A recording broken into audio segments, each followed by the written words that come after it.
अस्सलाम वालेकुम dear students, welcome back to my channel. Dear students, आज हम डिस्कस करेंगे प्लाज्मा मेम्ब्रेन, जिसे हम सेल मेम्ब्रेन भी कहते हैं।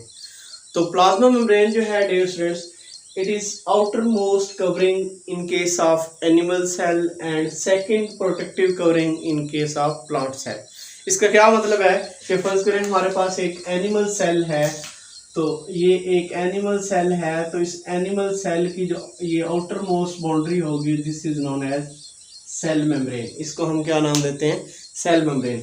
लेकिन अगर हमारे पास एक प्लांट सेल है, तो प्लांट सेल में आपको पता है आउटर मोस्ट कवरिंग जो होती है वो सेल वॉल होती है, और इनर मोस्ट जो उसके अंदर सेल वॉल के अंदर जो कवरिंग पाई जाती है उसे हम क्या नाम देते हैं? उसे हम सेल मेम्ब्रेन का नाम देते हैं। तो in case of plant cell जो है ये क्या है? This is known as second जो होती है सेल मेम्ब्रेन कहलाती है, और in case of animal cell outer most boundary जो है वो क्या कहलाती है? सेल मेम्ब्रेन या प्लाज्मा मेम्ब्रेन का।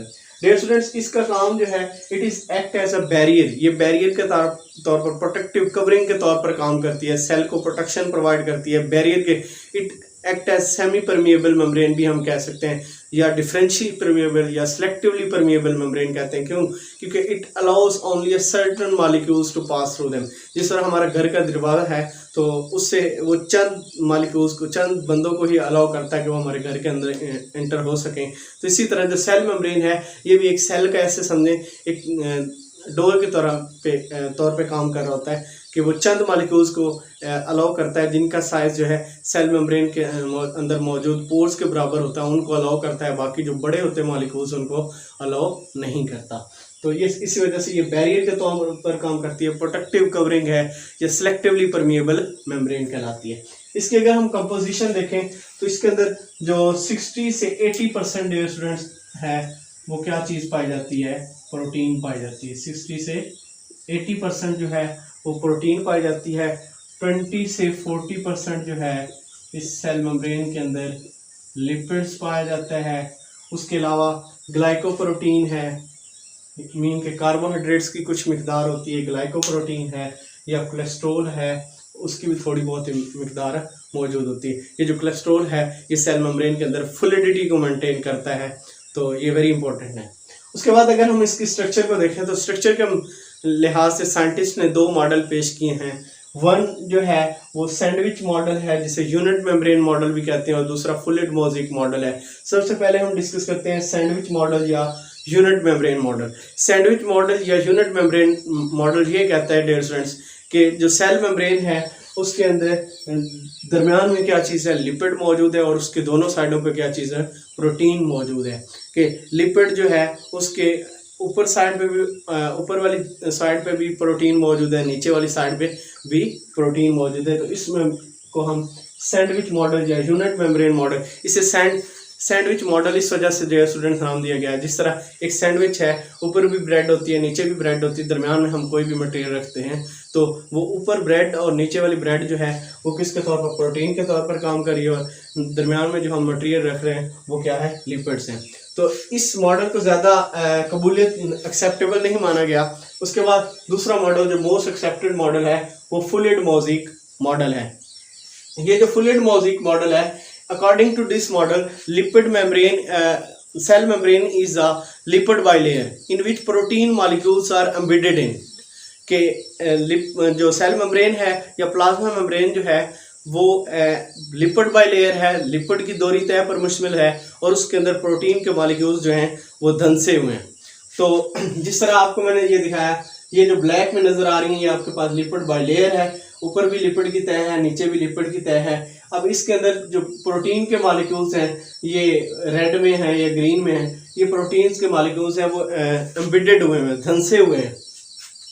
तो उसके अलावा सेल मेम्ब्रेन में क्या मौजूद होता है?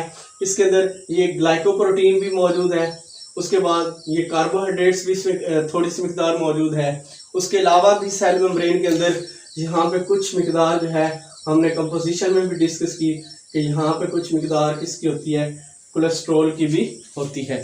तो ये जो कोलेस्ट्रॉल है ये भी इसके अंदर, मैंने अभी बताया आपको कि ये किसके लिए होता है? ये फ्लूइडिटी मेंटेन करने के लिए मौजूद होता है कि बहुत ज़्यादा लो टेम्परेचर पे क्योंकि क्रिस्टल फॉर्मेशन हो जाती है, लिक्विड जो है वो क्रिस्टल बना देते हैं, तो ये कोलेस्ट्रॉल जो है उस फ्लूइडिटी, सेल मेम्ब्रेन की फ्लूइडिटी को क्या करता है, मेंटेन करता है। और ये फ्लूइड मोज़ेक मॉडल असल में हम कहते हैं कि there is a sea of lipids in which proteins are embedded, कि लिपिड का एक समंदर है जिसके अंदर प्रोटीन के मॉलिक्यूल छोटे छोटे मौजूद हैं। या हम कह सकते हैं कि जिस तरह एक समंदर है उसमें सारा पानी जो है वो क्या है, वो लिपिड है, और उसके अंदर जो बोट्स हैं, कश्तियाँ जो हैं, वो क्या है, प्रोटीन है। तो जिस तरह ये मैंने आपको दिखाया, तो ये क्या है, ये क्या कहलाता है, फ्लूइड मोज़ेक मॉडल कहलाता है। इसको बहुत ज़्यादा एक्सेप्टेंस दी गई है। उसके बाद डियर स्टूडेंट्स इसकी फंक्शंस हम देखते हैं। फंक्शंस में सबसे पहले है परमेबिलिटी। सेल मेम्ब्रेन इज, मैंने पहले भी बात की, semi permeable membrane, selectively permeable membrane भी हम कहते हैं। Cell membrane is a selectively permeable. ये सिलेक्टिव, ये चंद मॉलिक्यूल्स को जो है अपने अंदर से गुजरने देती है, चंद मॉलिक्यूल्स को रोके रखती है। और ट्रांसपोर्ट काम जो है, ट्रांसपोर्ट का काम भी कर रही होती है सेल मेम्ब्रेन। ट्रांसपोर्ट यानी बाज़ का कुछ मटेरियल्स जो हैं वो सेल के इनसाइड जाते हैं और कुछ मटेरियल्स जो हैं वो सेल के आउटसाइड जाते हैं। तो इसके लिए ये सेल मेम्ब्रेन जो है वो एक ट्रांसपोर्ट का फंक्शन प्ले कर रही होती है। उसके बाद ट्रांसपोर्ट जो है इसकी दो टाइप्स हैं, एक एक्टिव ट्रांसपोर्ट होती है, एक passive transport. Active transport dear students वो होती है जिसमें क्या होता है, एटीपी इज रिक्वायर्ड।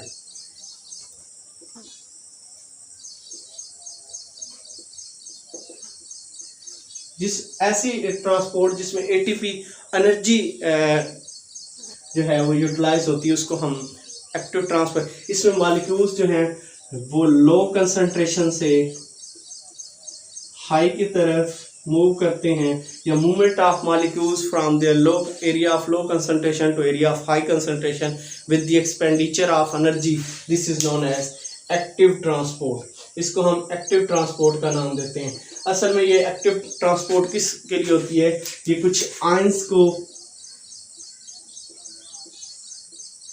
या हम कहते हैं कुछ लार्ज मॉलिक्यूल्स होते हैं, उनको ट्रांसपोर्ट करने के लिए क्या है, एक्टिव ट्रांसपोर्ट मैकेनिज्म। जिस तरह आयंस की एग्जांपल दूं, जैसे सेल मेम्ब्रेन के जब नर्व इम्पल्स की कंडक्शन होती है, कुछ आयंस जो हैं सोडियम या कैल्शियम आयन, या हम कहते हैं क्लोराइड आयन, ये क्या करते हैं, सेल मेम्ब्रेन के in and out pass out होते रहते हैं। तो वो किसके जरिए होते हैं, एक्टिव ट्रांसपोर्ट। फर्स्ट कर ये मेम्ब्रेन है, तो यहाँ पे सोडियम आयन की कंसंट्रेशन लो है, अंदर ज़्यादा है, तो ये सोडियम आयंस जो हैं यहाँ से क्या करेंगे, यहाँ से जो है सेल के अंदर की तरफ मूव करेंगे, और सेल के अंदर जो है ये सोडियम आयन यानी लो से हाई की तरफ मूव करेंगे with the expenditure of energy. इसको हम क्या नाम देते हैं, एक्टिव ट्रांसपोर्ट का नाम देते हैं। ड्यूरिंग नर्व इम्पल्स कंडक्शन ये आयंस जो हैं ये ट्रांसपोर्ट होते रहते हैं। उसके बाद है passive transport. Passive transport is that type of transport in which no ATP is required. इसमें एटीपी जो है वो रिक्वायर नहीं होती, और इसमें एटीपी रिक्वायर तो मॉलिक्यूल्स जो हैं वो from their area of high concentration to low concentration की तरफ मूव करते हैं पैसिव ट्रांसपोर्ट में। इसकी हमारे पास एग्जांपल है पैसिव ट्रांसपोर्ट, डिफ्यूजन और ऑस्मोसिस। डिफ्यूजन में डियर स्टूडेंट्स क्या होता है, जो गैसेस हैं या दूसरे लिक्विड्स हैं वो क्या करते हैं, move from area of high concentration से लो की तरफ। ये लिक्विड या जो गैसेस होती हैं वो डिफ्यूजन शो करती हैं, वो मूव करती हैं, तो इसको हम प्रोसेस को डिफ्यूजन का नाम देते हैं। उसके बाद ऑस्मोसिस जो है डियर स्टूडेंट्स, ऑस्मोसिस और डिफ्यूजन में क्या फ़र्क है। जब हम ऑस्मोसिस की बात करते हैं तो हम वाटर की मॉलिक्यूल्स की बात करते हैं कि वाटर मॉलिक्यूल्स जो हैं they move from high to low concentration through a semi permeable membrane. इसके ये जो वाटर मॉलिक्यूल्स होंगे वो हायर से लोअर कंसंट्रेशन की तरफ तो जाएंगे, लेकिन किससे, एक सेमी परमिएबल मेम्ब्रेन से गुजर कर जाएंगे। तो इस प्रोसेस को हम नाम देते हैं ऑस्मोसिस। डियर स्टूडेंट याद रखिएगा, ऑस्मोसिस में हम वाटर की बात करते हैं और इसमें सेमी परमेबल मेम्ब्रेन इन्वॉल्व होती है, लेकिन डेफियन में सेमी परमेबल मेम्ब्रेन इन्वॉल्व नहीं होती। उसके बाद नेक्स्ट जो फंक्शन है इसका सेल मेम्ब्रेन का, वो है कंडक्शन ऑफ नर्व इम्पल्स। जो नर्व इम्पल्स की ट्रांसमिशन है ये आप सेकेंड ईयर बायोलॉजी में पढ़ेंगे, तो ये कंप्लीट हमारा वहाँ पे टॉपिक है। तो नर्व इम्पल्स की कंडक्शन में भी सेल मेम्ब्रेन का बहुत ज़्यादा रोल है, क्योंकि वहाँ पे चार्ज पोटेंशियल डेवलप होता है, सोडियम और पोटाशियम आयंस की ट्रांसपोर्ट होती है इनसाइड एंड आउटसाइड, वो भी सेल के जरिए होता है। और सेल के जरिए वो कौन सा पार्ट है जो इसमें अहम रोल प्ले कर रहा होता है, वो है प्लाज्मा मेम्ब्रेन या सेल मेम्ब्रेन। उसके बाद डियर स्टूडेंट्स है साइटोसिस। साइटोसिस का मतलब ये है कि डियर स्टूडेंट्स बाद का सेल जो है उसको कुछ चीज़ें जो हैं अपनी बॉडी से सेल से इनसाइड से आउटसाइड भेजनी पड़ती हैं, या कुछ ऐसी सब्सटेंसेस होती हैं उनको आउटसाइड से इनसाइड लाना पड़ता है। तो उसके लिए उस अमल को हम क्या नाम देते हैं? साइटोसिस। तो ये साइटोसिस दो तरह की, एक एक्सोसाइटोसिस, एक एंडोसाइटोसिस। जो एक्सोसाइटोसिस है dear students, it is removal of material from inside the cell, कि अगर कोई वेस्ट मटेरियल सेल के अंदर मौजूद है उसको हमने सेल से बाहर निकालना है, तो this is known as exocytosis. फर्ज करें ये एक सेल है, उसके अंदर वेस्ट मटेरियल मौजूद था, इसको हम वेस्ट मटेरियल को हम वैक्यूल की फॉर्म में भी या अदर वेसिकल्स की फॉर्म में भी हम क्या कर सकते हैं? बाहर निकाल सकते हैं। तो ये वेस्ट मटेरियल यहाँ पे सेल सबसे पहले सेल की मेम्ब्रेन के करीब आएगा, उसके बाद ये उसके साथ सेल मेम्ब्रेन के साथ फ्यूज करेगा और सेल मेम्ब्रेन यहाँ से उसको एक वेसिकल की फॉर्म में क्या कर देगी? इन्वेजिनेट होगी और उस वेस्ट मटेरियल को क्या कर देगी? यहाँ से बाहर निकाल देगी। इस प्रोसेस को हम एक्सोसाइटोसिस का नाम देते हैं। उसके बाद है endocytosis. Engulfment of material inside the cell, कि सेल के इंगल्फ करना यानी निगलना, कि सेल के अंदर मटेरियल्स को निकल जाना क्या कहलाता है? एंडोसाइटोसिस कहलाता है। अब इसमें क्या होता है डियर स्टूडेंट, इसमें फर्ज करें ये मटेरियल है हमारे पास, इसको हमने सेल के अंदर इसको सेल जैसे ही सेल के करीब आया तो इसने सेल ने इसको इंगल्फ करना है। तो कैसे इंगल्फ करेगा? सबसे पहले अपनी मेम्ब्रेन को इन्वेजिनेट करेगा, उसे वेसिकल की फॉर्म में लेगा उस जो भी मटेरियल होगा, उसके बाद जो है उसको जो है इसके अंदर लेके चला जाएगा। तो ये जो एंडोसाइटोसिस है इसकी दो टाइप्स हैं, पाइनोसाइटोसिस एंड फाइगोसाइटोसिस। फैगो जो है ये सॉलिड पार्टिकल को अगर अंदर ले जाया जाए तो इसे हम फैगोसाइटोसिस का नाम देते हैं।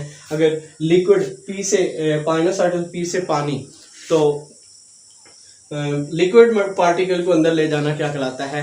इंगल्फमेंट ऑफ, या liquid in the form of water droplet या हम कह सकते हैं, या और अदर ड्रॉपलेट्स कह सकते हैं। तो इसको हम क्या नाम देते हैं? पाइनोसाइटोसिस का नाम देते हैं। तो डियर स्टूडेंट्स ये था हमारा आज का लेक्चर, जिसमें हमने प्लाज्मा मेम्ब्रेन के बारे में, प्लाज्मा मेम्ब्रेन की स्ट्रक्चर, फंक्शंस के बारे में डिस्कस किया। डियर स्टूडेंट मेरी आपसे रिक्वेस्ट है कि अगर आपको मेरा ये लेक्चर अच्छा लगे तो आपने कमेंट में ज़रूर मेंशन करना है, और जो है मेरे चैनल को ज़्यादा से ज़्यादा सब्सक्राइब करें। Stay connected. Thank you and Allah.